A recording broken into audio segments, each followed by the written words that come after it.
guys, welcome back to the Power Play on WDSR Student Radio here at Duquesne University. Make sure you're following us on Twitter as we are live tweeting the show right now, and that is at the Power Play 14. So to start off this next segment here, we're going to take a look at some more playoff matchups as if they were to start right now. And we previewed the West, and now we're going to take a look at the Eastern Conference. So if the playoffs were to start today, the matchups would be the Columbus Blue Jackets against the Bruins. That's not even fair. Yeah. Montreal Canadiens against Tampa Bay. Detroit against the Penguins. And then the Flyers and the Rangers.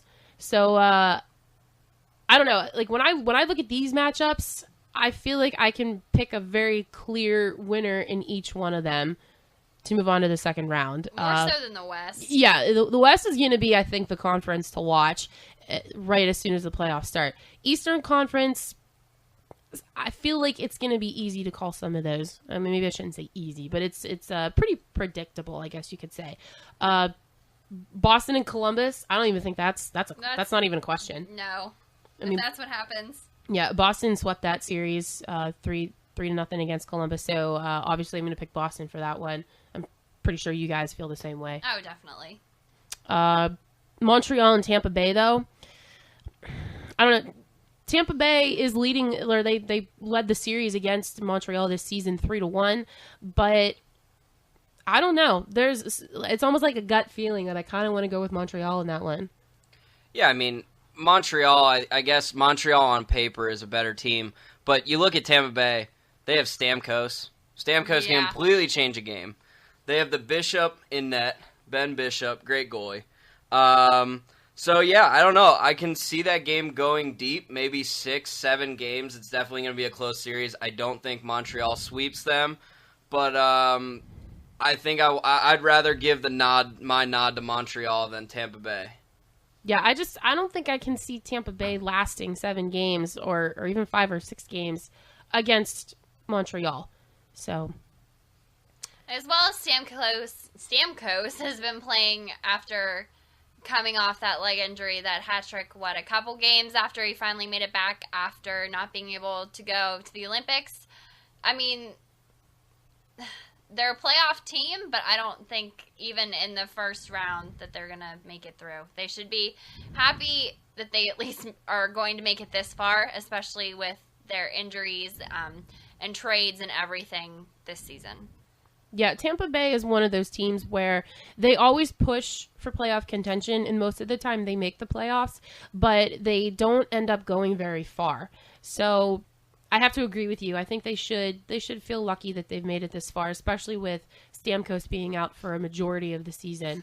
But yeah, definitely got to go with Montreal in that one. The next matchup is Detroit and Pittsburgh, which, based on the way the Penguins have been playing as of late, that one's kind of a toss-up for me right now. It's a toss-up because we beat Chicago, and then the Penguins play so sloppy last night against Carolina. They're inconsistent at this point. Very inconsistent. Yeah, that series, I want to give it to the Penguins, obviously, hometown team. But I think that series comes down to injuries.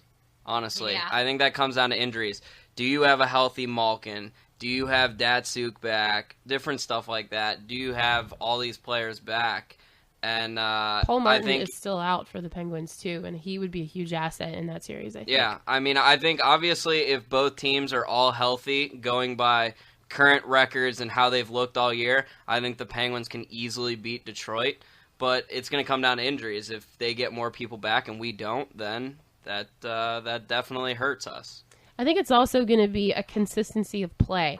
Kind of like you said, the Penguins came out very strong against Chicago. That first period against Chicago was awesome hockey played by the Penguins. And they continued to carry that energy throughout the remaining periods of the game. And that's why they were able to beat Chicago.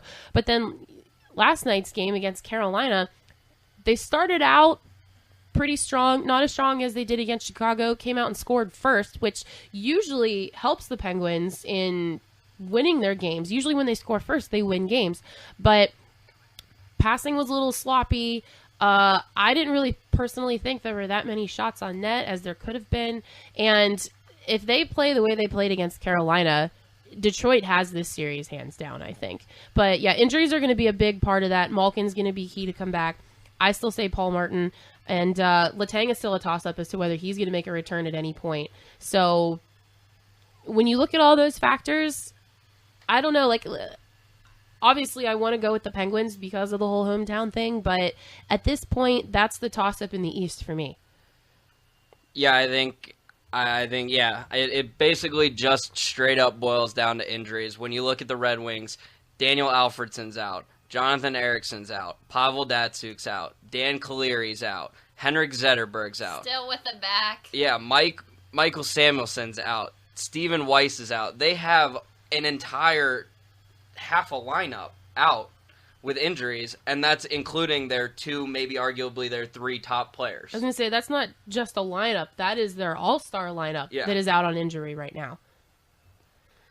And then for the Penguins, you have Malkin out. Like you said, Letang, hoping he gets better. Dupuis is not coming back this year. You have Paul Martin, if he's going to come back or not. I don't know. I don't know. But I think if they get Malkin back, I think, hands down, we have the advantage, and the Penguins will make quick work of them. Mm-hmm. And the last game that we have yet to talk about in the Eastern Conference, if the playoffs started today, which they don't, still 14 days, 1 hour, 29 minutes, and 5 seconds. There's a nice little countdown on NHL.com. It's kind of cute.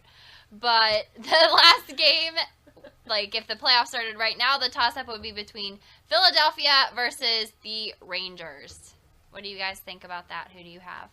I don't think that's as much of a toss-up as Detroit and Pittsburgh, but that's still kind of a hard call for me, just because Philly has made a very good case for themselves as far as making a playoff push, and if they continue to play that they have played recently, they're going to give New York a run for their money. But New York has always been a very good team, and Lundqvist is up there in the leaders as far as goaltenders go in the league right now. So goaltending and defense is huge in New York, but Philly has been playing a very good offensive game, though, too. So I think that's a pretty even matchup, to be honest.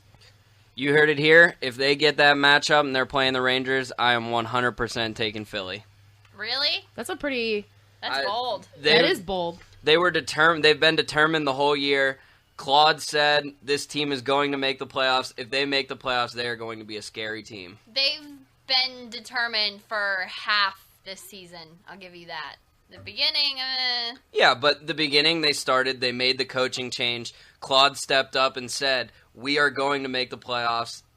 Essentially, took the reins on his team, and he's leading them to what he said he was going to accomplish. You know, as much as it pains me to say this, I kind of see a little bit of the 2009 Penguins in that, where the season started off terribly. Don't say that. They made a coaching change, and then they did wonderful the rest of the season. I mean, I would never, ever want to compare my hometown team against the Flyers, but I can't help but see the similarities in this. So you're right, they're going to be a scary playoff team if they make it, but New York is always a pretty scary playoff team too. It's just they have a history of making it 1 or 2 rounds and then kind of fizzling out. Yeah, the Rangers do have a habit of that. I will give you that. So that's, if this will be an honest matchup here in 2 weeks, it'll be interesting. Yeah, and they split their series 2-2, so you can't even really look at the numbers base it off that. And kind of lean towards one team or the other as far as that goes. So, all right, well, we're gonna move on and talk a little bit more about what's coming up in the next 2 weeks and what the rest of the regular season has in store for us up until the start of the playoffs. So we're going to take a quick break, and we'll be back with more hockey talk here on the Power Play on WDSR Student Radio.